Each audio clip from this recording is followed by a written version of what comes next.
Hi, I'm Alicia. And I'm Robin, and you're listening to Bowel Moments, the podcast sharing real talk about the realities of IBD. Served on the rocks.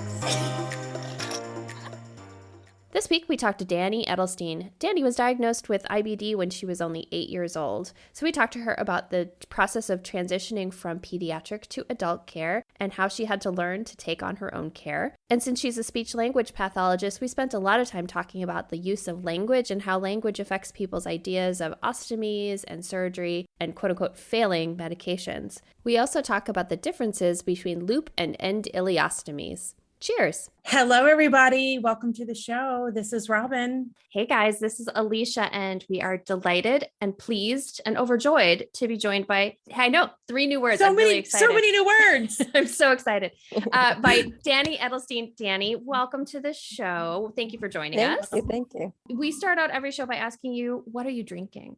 It's a great question. I am drinking seltzer with grapefruit juice. This has been my new thing. When I had an ostomy, I kind of gave up bubbles. And so now that I have a J pouch, I'm slowly reintroducing bubbles. So I've learned this trick to pour seltzer and then mix it with a spoon so it becomes a little bit flatter.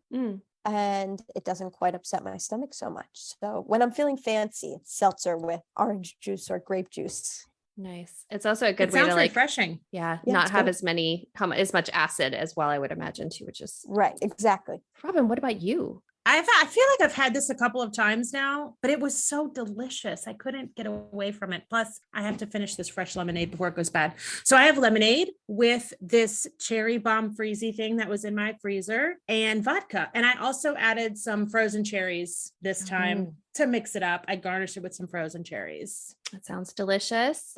Delicious. And I do like cherry limeades and stuff. So I think I would like that. I think you would. I went to the farmer's market this weekend, which it's now well past the weekend. And so my mint is going very bad. So I was like, okay, mojito it is because I got to use the last of this mint. So that's what I'm having tonight, which is delicious. Well, again, Dani, thank you so much for joining us. Let's now move on to tell us your IBD story. Yeah. So I was diagnosed with ulcerative colitis when I was 8. Feels like a million years ago by now. But I started having symptoms and kind of didn't know what was happening and had no intention of telling anybody that I was feeling sick, because when you're 8, your first thought is not like, oh, yes, I must have an autoimmune condition. Your first thought is like, oh, I really messed up. Like, what did I do that's causing my body to react this way? So I started having symptoms. I didn't really have any intention of telling anyone. And then my brother started to notice that I was going to the bathroom a lot, kind of called me out one day. And I was like, oh, okay, well, I guess sometimes there's blood. And that started the whole process. So I was diagnosed when I was 8. And then I was pretty much okay for about a year. I was put on, I think, Asacol at the time, and had a year of pretty, everything was pretty quiet. We did figure out that dairy was a trigger for me. So I had eliminated dairy.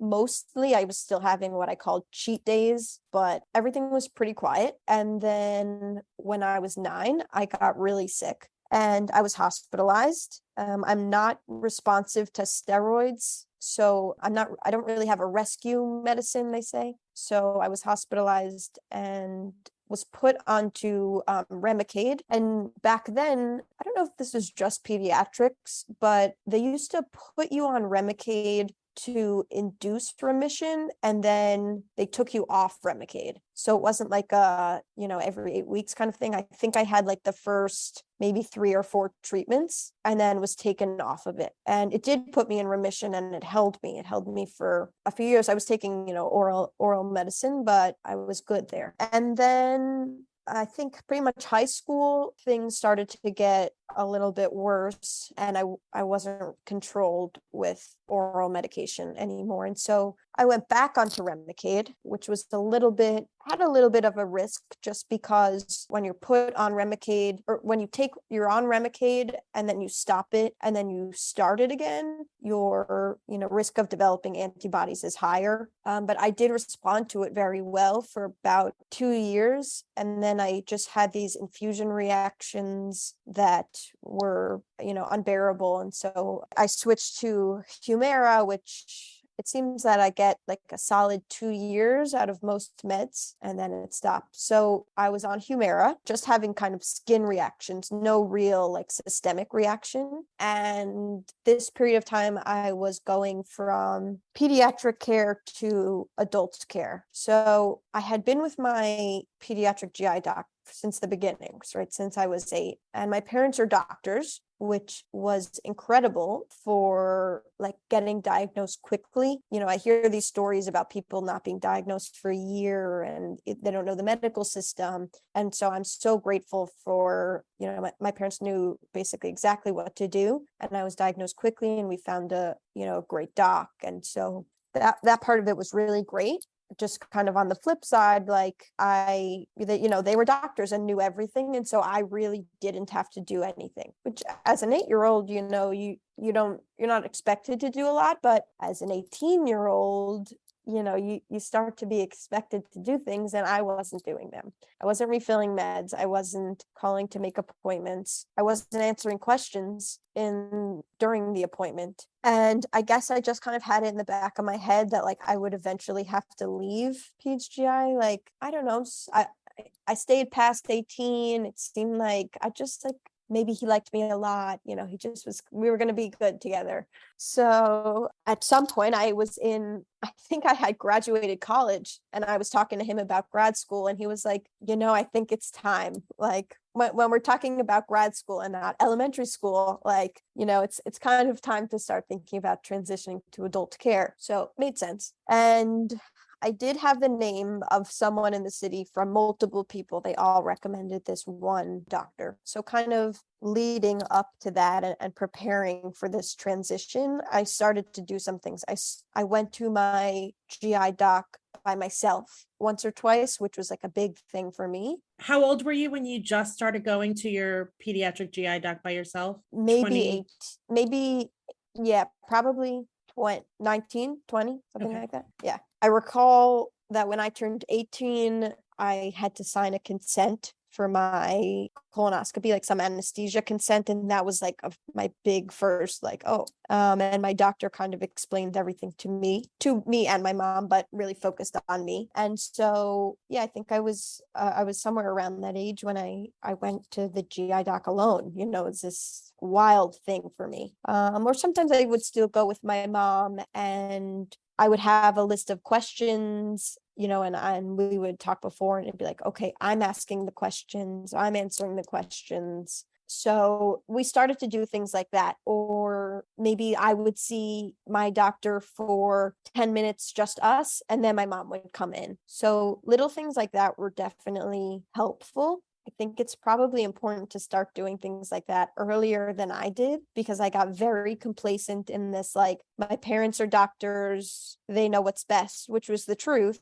So I didn't do any of it, but it was definitely like almost freeing to start taking some, you know, start doing these things because it was like a control thing. I finally started to feel like I had some control in this disease that, you know, was uncontrollable. But I found a great adult GI doc in the city and I was on Humira for a period of time. I was on Humira and Entyvio. I had a reaction to the Humira and then I was just on Entyvio. Same thing. I have a good like 2 years and Entyvio just kind of stopped working. I took Xeljanz, same story. It was easy. It was a pill. So I was excited about that, but worked for 2 years and stopped working. So that was a little bit problematic because I don't respond to steroids. So we don't have a rescue med. So if I'm in a flare, I don't really have something to get me out of it. And at that time, that was all of the medication. Stelara had just become a thing, but I was so sick that my doctor felt like putting me on Stelara while I was so sick was not going to do anything. It certainly wasn't going to induce remission. So in January of 2021, I was hospitalized for 2 weeks and I did a round of intravenous cyclosporin, which is not a typical like IBD drug, but was used to try to lessen my immune system reaction and to try to maybe buy us some time. And then I could try Stelara or to get me out of this flare and then we could kind of figure it out. So that was like intense 10 days. You're constantly connected to the IV. You can't take it off. You don't get a break. And it's just a pretty intense drug. So I started to feel better though at the end of that and was sent home, and I felt better. I was okay for about 4 days at home, and then things started to get bad again, and they got bad quickly. And so I in those 4 days had started Stellara, but nothing was happening. So we kind of knew that surgery was the next step. And my surgeon and my GI doc are in the same practice, and so they work together. And so while I was hospitalized getting the IV cyclosporin, my surgeon had actually come in. Well, I didn't know he would be my surgeon at that time, but he had come in and just like checked on me, and I really appreciated. He came in one day and he said, hi, he introduced himself, and he's like, I just want to let you know I'm not the scary man with the knife. Like, I'm here if you need anything. And so that was a nice little introduction in his own way, and he did end up being my surgeon, and it's just an awesome guy. But so I knew surgery was next. I had very mixed emotions about that. I was really done with how sick I was feeling, and I was in grad school at the time, and thankfully for the pandemic everything was virtual, and so I was able to finish grad school. I was taking classes in the hospital and just like turning my Zoom camera off, but I just was so sick of feeling so bad. But the other side of it is that, I think especially when you're diagnosed as a child in pediatrics, there's, this thought that surgery is really the last resort. And I understand you don't want to put a child through surgery. I'm not saying, yes, everyone that's diagnosed should immediately remove all of the colons. Like, you don't want to put a child through surgery if they don't have to go through surgery. That being said, being told that surgery was the last resort for this was last year, so 15 years, really made it so that I was having a hard time accepting that surgery was the right choice. It had always seemed like this huge thing, and like doctors would frequently say, when you fail all of your medications, that's when you go on to have surgery. And I really felt like I had literally failed something, that it was in some ways my fault. I was having these weird reactions to meds. Maybe I could have done something differently because I had, as I said, failed these meds. And that on top of this kind of idea that like surgery is just a last resort made it a tougher, I think it's a tough transition and idea to come to terms with for anyone, but that was some added pressure. But I knew it had to happen. So I agreed. And in March of last year, I had the first step surgery, and then I had a little second surgery, a little bonus surgery, had a little complication, but it was all in the same hospitalization. And then my second step surgery was in September, which is the creation of the switching it from the end ileostomy to a loop ileostomy, and they created the J pouch, but then they let it heal. So then in December, I had the third step surgery to connect everything and get my J pouch working.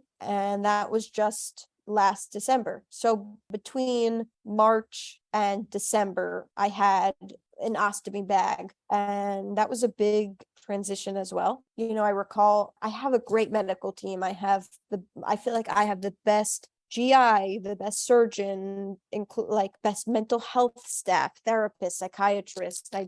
I am so eternally grateful for everyone. And there's a good kind of mix. There's collaboration, which I appreciate. And so I recall telling my psychiatrist at one point, like, I am never going to be okay with this bag. Like, it's not for me. I feel it every second. It looks weird. I'm really never going to be okay with it. And then time went on, and slowly I noticed that maybe for 1 or 2 seconds, I didn't feel it, or it like wasn't right in the front of my mind. Like, I would be laying down, and for like 2 seconds, I was unaware that I had an ostomy. And that was wild to me because I literally had just said, like, there's no way this is ever going to happen. And so that kind of adjustment was slow. but I came to like love it at the end. I became like emotionally attached to it because it provided me with so much freedom that I had never had. I would talk about like going to Target, and like I would go to a new Target, and so I didn't know where the bathroom was, and that was okay. And that was like the most exciting thing for me. So yeah, so I really kind of by the end of it really just appreciated the freedom it gave me, and saw that it wasn't all this bad. Ostomies don't get a great rep, certainly not in media, social media. It's not like oh, it's cool to have an ostomy. You see like it's always like older adults that are just kind of like on not doing well, and that just seemed to be the portrayal there. And so while I did find some accounts on Instagram that I really loved that were other young people, but I kind of went through my own journey in learning to accept it and learning to love it. And it almost seemed radical. Like I posted an Instagram picture with my bag out, and it was getting a lot of comments of like supportive comments, but it almost seemed like people were surprised that I could have this bag and like be so okay with it, or they were surprised that I wanted to show it off. And so it's kind of when I started thinking about just the language used when we talk about ostomies as well. I feel similarly to how I felt about surgery, in that, surgery comes with an ostomy, and that's your kind of your last option. And there were so many points in my journey where if someone had told me like surgery will give you this freedom that you never had, I would have been mind blown. I never, ever, ever expected this, because I just was always told ostomy, it's a lot to care for. It's part of the last choice or the last option. And, that's that. So when I really adjusted to the ostomy and, started to appreciate everything it was doing for me, it was wild. It was like mind-boggling almost, that for me and for others, that like for me that I could just appreciate and love this bag so much that I was just told the last 15 years of my life like was the worst case scenario and was difficult to manage. And I'm not saying it wasn't like difficult to manage at times. It was, like, especially with the loop ileostomy, getting used to that. There's definitely, or I would have a leak in public, and the first time that happened, I was really devastated. But it just was so wild to me that, this such a negative thing that in my head had such a negative connotation was providing me with a life that I had really like no recollection of. I have very little, memory of before I was sick. Did you consider keeping the ostomy and not going through, like, once you got to that place where you realized how much freedom you had? Because we had Stacy on recently talking about our 1-year pouch anniversaries, and she mentioned that, I don't know if it was in that episode or another one, but she had not felt well for so long. When she had the ostomy, it gave almost exactly what you said. Like, she just had this freedom. She could do many things. She could eat things. She could just got her life back. So I'm curious if you, once you got to that point where you loved it and you understood that you could have I'm going to use air quotes around this, normal life, did you consider keeping it? So it is definitely something that crossed my mind. When I had the end ileostomy, it was definitely easier to manage. So when I had the loop ileostomy, the kind of second hole that was there was like right on my skin and created a lot of issues. So I think had I had this like end ileostomy for all 9 months, it would have made it even tougher. I agree completely. Right. But because I had then gone through these 3 months of having the loop, which was difficult to manage, it wasn't even difficult to manage. It just was more difficult than the end. You have a question, Alicia? Yeah. Can you guys, I'm like, please explain the difference between these two? Cause I'm like, confused. Yes. So in end ileostomy, they bring the end part of your intestine out, and there's one hole, and it's sewn. It's basically the intestine is flipped inside out for a little portion of it. That's the stoma that's above the skin, and there's one hole. So that works while your body is healing and the J pouch hasn't been made yet, then once the J pouch has to be made, it's made of small intestine. So what they do is they take that portion of intestine that was just your stoma and they reconnect it and they make the J pouch. But they want the J pouch to heal. So they give you a loop ileostomy. So they essentially take a loop of your bowel out and it has 2 holes in it. It doesn't necessarily look like 2 holes, but it has 2 openings in it. And the how do you mind if I hop in here? Yes, do you mind? please Okay. do. The way that I describe it is like, if you have your finger and you bend your knuckle, it's like they stick your knuckle out of your abdomen and slice that so that it's not completely cut through and fold that back. So the part that is connected to your J pouch is not connected to the part where your stool is still actively coming through. So it's like they just, does that make sense? Like if you just split it, like if you have a water hose and you kink it and you slice it, so the that it's water easier. is coming out the top half. Exactly. Right. Exactly. Got it. So that it's easier when they take it, they pull it out and then they fold it back together and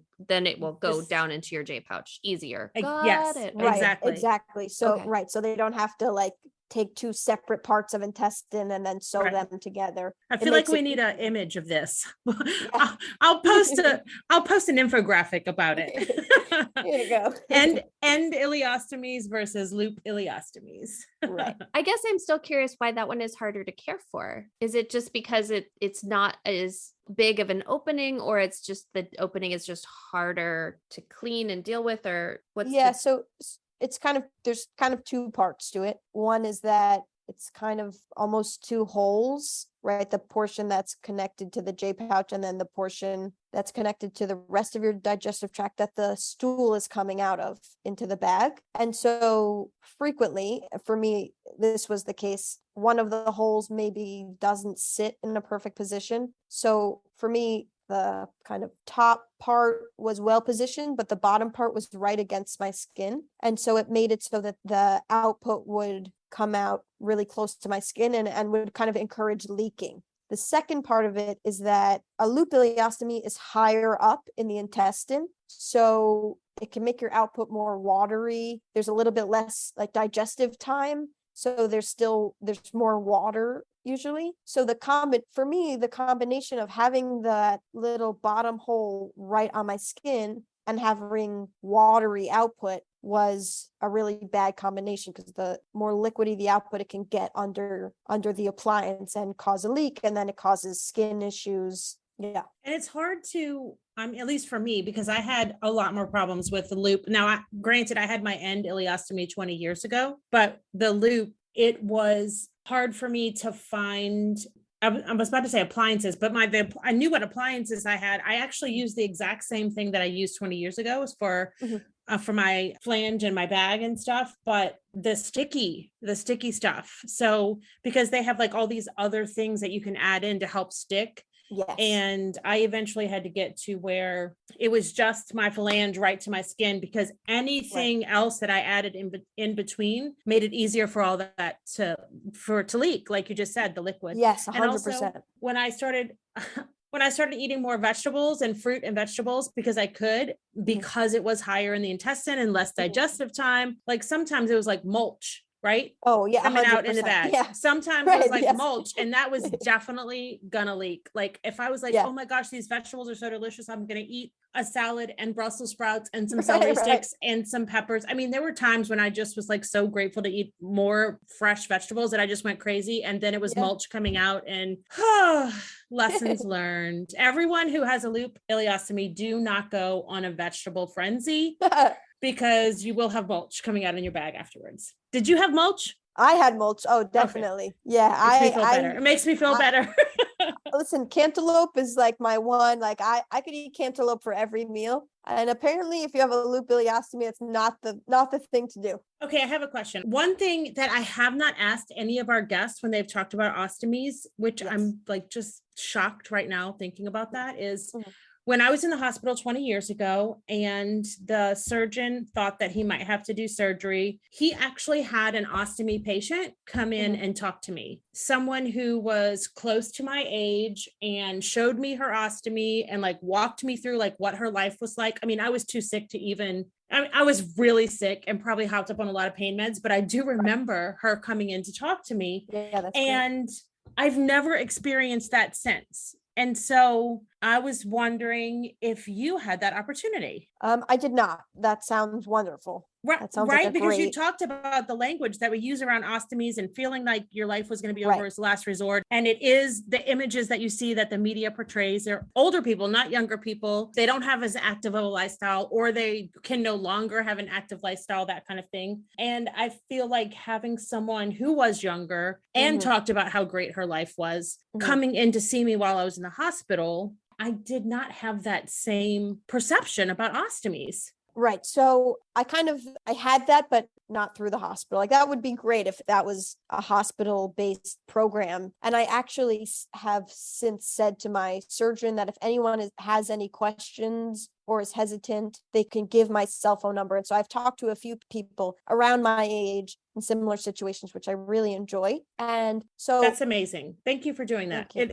I mean, that's the only way that people are going to learn. Yeah. Right, exactly. So kind of apart from this, I really enjoy doing events through the Crohn's and Colitis Foundation. I love meeting other people with IBD that I can relate to. And I did Team Challenge one year, which is just a 5K, not a half or a full marathon. But I knew of this person through the Crohn's and Colitis Foundation who was then the Crohn's and Colitis Foundation's like leader of Team Challenge for the greater New York area. And she is maybe 5-6 years older than me. And she has a bag, and she's had a bag for many years. So I did that run while I was in college. So since then, we've become pretty good friends. And we were co-counselors together at Camp Oasis, which is the Crohn's and Colitis Foundation's camp. So I have had her to look up to, and, just like I admire everything about her. And I'm able to see how she, accepts the bag. And my other co-counselors at Camp Oasis accept the bag. And it's just it's not a nothing. I don't want to say it's a nothing, but it's not like this huge, ever consuming part of, their life that in my head, it was this, always present like thought. And so I was able to talk to others. And then, people know people. So while the person I knew that had a bag is in a little bit of a different situation and has Crohn's, so like wasn't getting a J pouch, she was able to connect me with someone who was close in age to me and who had just gone through J pouch surgery. So I think that help is so valuable.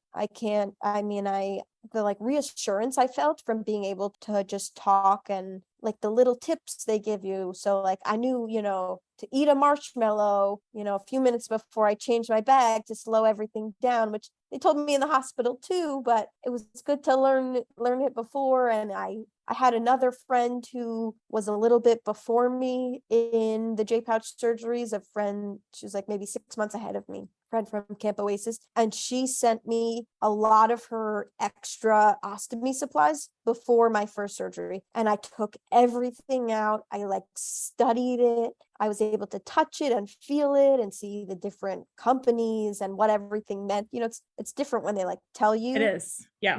Versus like when you actually see it and feel it. I did that too to someone who was after me. I sent all of my ostomy, a huge box of ostomy supplies to someone else who was going through the J pouch process. Right. And I think that's so amazing. Like it was great for my parents as well, because while I had kind of read up on all this stuff and, I knew what it was, they were a little bit more unsure. And so it was good for them too, to be able to see it. So I really did have great support that I had kind of built for myself through like different Crohn's and Colitis Foundation events, or even like one of my doctors knew a patient, like asked one of her patients, can I connect you with, this patient who is in a similar situation? And then we ended up being in the hospital at the same time last September. So then she came to visit me. So nice. Things like that are nice. amazing. I wanted to stop for 1 second because I wanted to do this before. You're only 9 months post takedown. Correct. That's it. You haven't even made your anniversary yet. And Stacy and I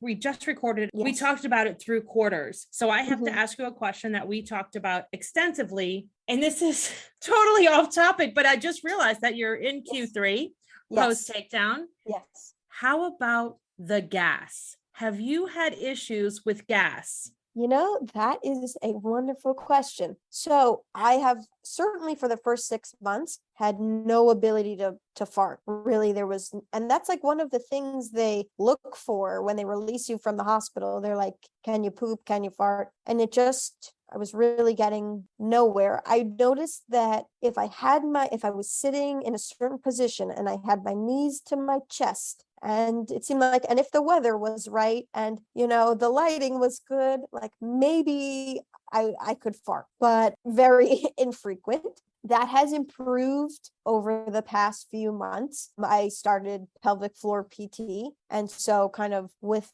some of that, it has improved, but I mean, it's still at like maybe, once a week would be a lot. It's still definitely, I don't want to say an issue. It's not an issue, but it's a big difference. But do you have gas and you can't pass it? Because it sounded like from Stacy and Robin, like they had a lot of intestinal gas and it was a real problem for them. Yeah, I guess not horribly. I do. And then like, it kind of like, I'll go to the bathroom and if I push really hard, like then it'll just come out and I was fine. I'm kind of like not convinced that like my gut bacteria is the same and like making the same gases, even though that's not backed by medical, that's not science in any way. That's just like in my brain. It's your theory. I'm kind of jealous of you right now because both Stacy and I have had like just gone through periods of like extreme gas where it's like bloating and painful and we can't pass it. Yeah. So I'm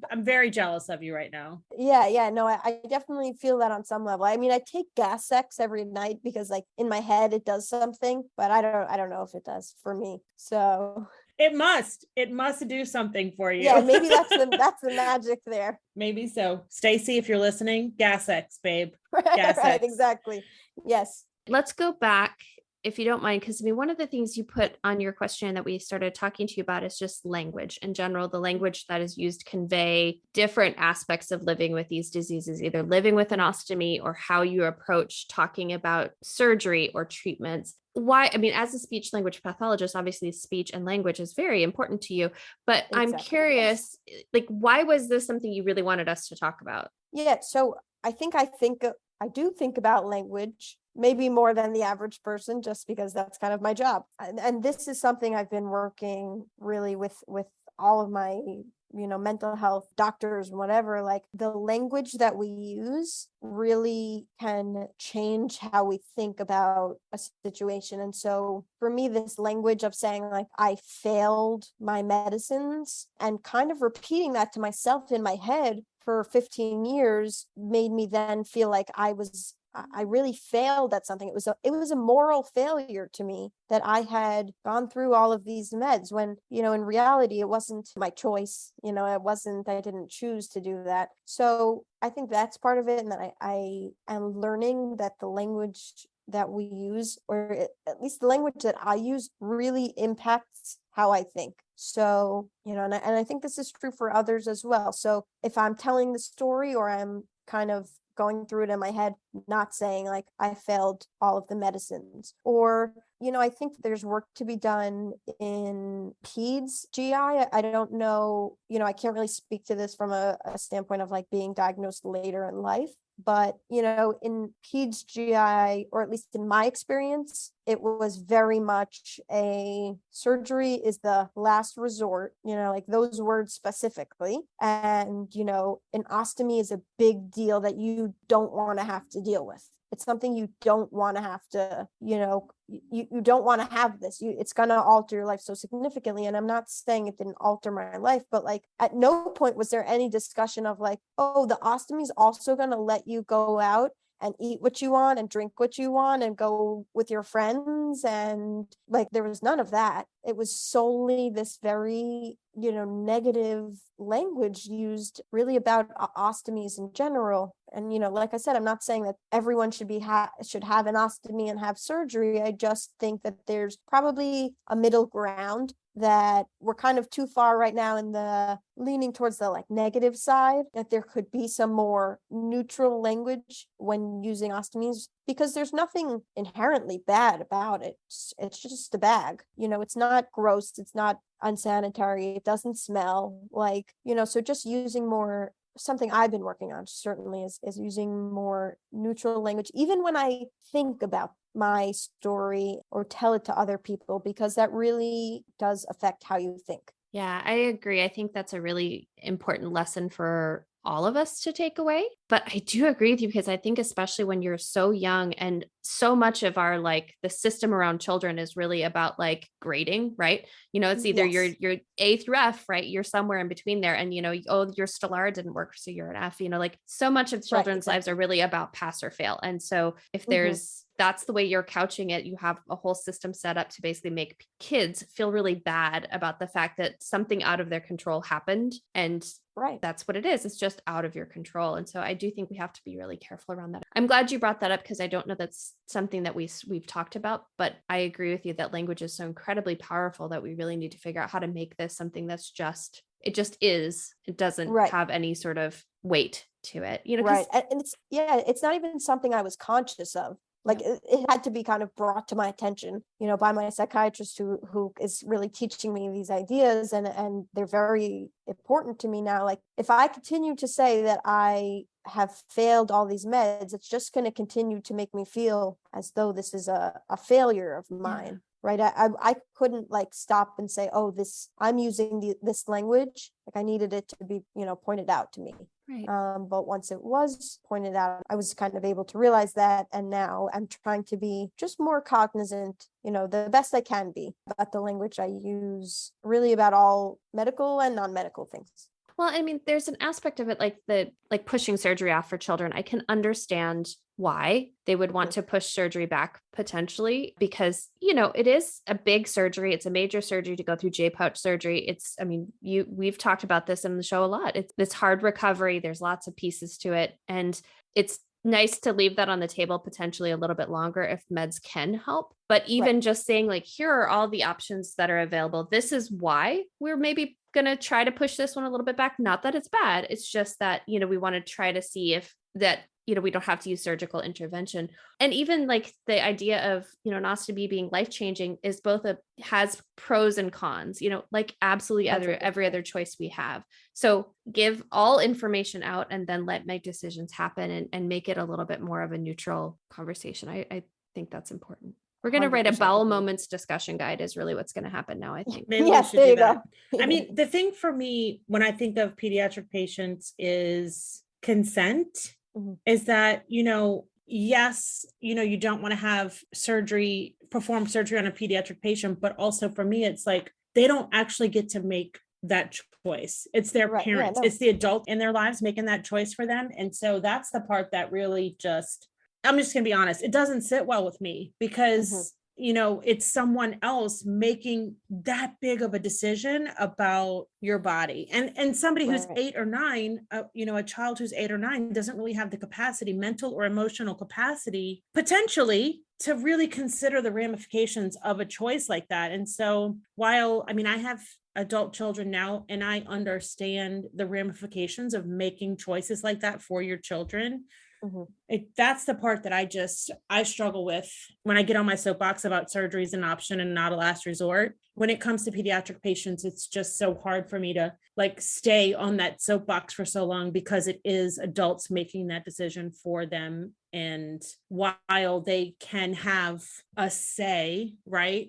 Parents can talk to their children about the decision. I just feel like it's not the same. But even think about the guilt that then goes along to the parent as well, though. Because if you're still couching this in failure terms, now the parent feels like shit. Now the parent's oh my God, I failed my child, and I'm having to make this life-altering decision for them when again, it's an option. Is it the best option when they're 8? And that is a really difficult decision, that's something you have to discuss with the doctor, but it's an option. 100%. And you have to remember too, like, at least in my situation, I was being told that ostomy surgery, last case resort, but so were my parents. So it's, it would be them putting, a young kid through these 3 major surgeries that are life altering when you're being told that this is the worst thing that could happen in terms of your disease progression. So I can't imagine how a parent would feel, and having to watch a child be sick is just devastating. Just like, I'm curious what your parents said during that time. Like, when you did get to that place where you're like, I feel like I have freedom, I'm accepting my ostomy. What did your parents have to say? It's a great question. I think we were all really blown away by the fact that my life with the ostomy was so good. I had freedom. I think it kind of took us all a period of time. And listen, I'm not saying that the first month with the ostomy was good. Like, it was painful. I needed a convex bag. I didn't know it. It was leaking, there was certainly time that was not good. But my mom and I actually, like 2 weeks post surgery, took a trip just on Long Island, just out to the beach. And we just kind of laid in the sun on the sand. And like, how cool was that I could go out to the beach where there was no bathroom and lay on the sand. Like, I didn't have to worry about knowing where a bathroom was or any of that.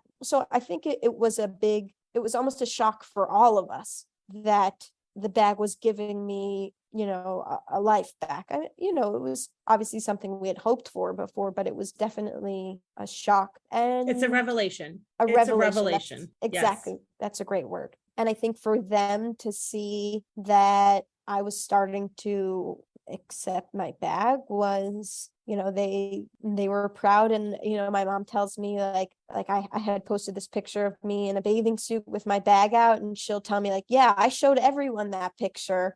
And like, that's so, that's so cute. That's so sweet. Like, because it's part of this idea that like, I'm good. I have a bag and I'm good. Like, and I'm okay. So yeah, I think we had kind of the same revelation there. That's really sweet. I do love that your mom is like getting on board with this and celebrating with you, because that's worth celebrating. Right. That's super worth celebrating. Yeah.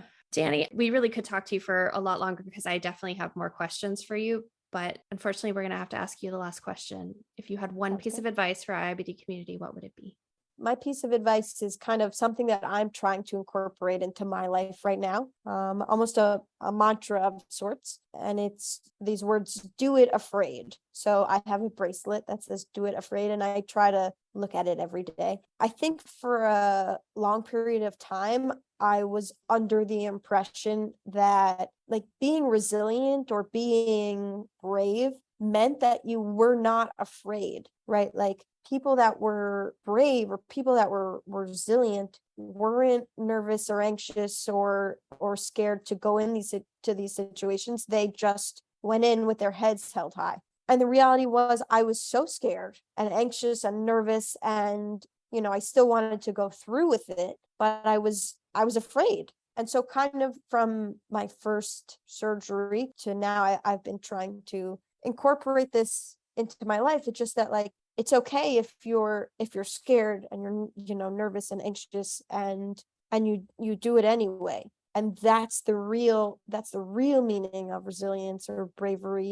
You get that pit in your stomach, and it's a hard decision, and you cry about it, and you weigh the pros and cons, and you go through the whole process, and you go through with this. For me, it was I went through with this really life-altering surgeries, and I was afraid, and that's okay. It's okay. And it really, that was kind of when I learned, oh, like, this is resilience. It's not like other people have gone, listen, maybe there are people that went through it and didn't have an emotional process, but it's I find that hard to believe. I mean, I'm sure no one there I are, know but of. Right. Yeah. Dani, we're both shaking our head at you right now. Right, exactly.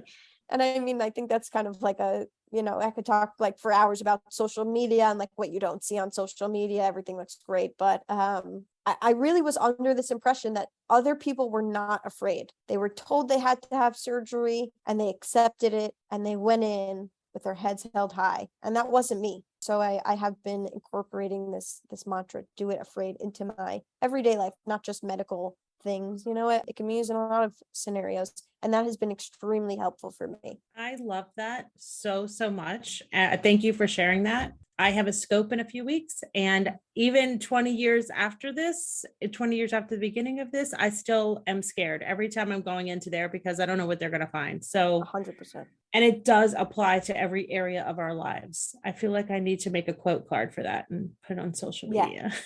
Or get a bracelet. You could get a matching bracelet. I could get a matching bracelet. I like that better. Dani, thank you so much for joining us today, for sharing so willingly and openly. And we're going to end our show. Cheers. Cheers. Thanks everyone for joining us. Cheers. Thank you. Hey, this is Dani. If you enjoyed this episode, please rate, review, subscribe, and share with a friend.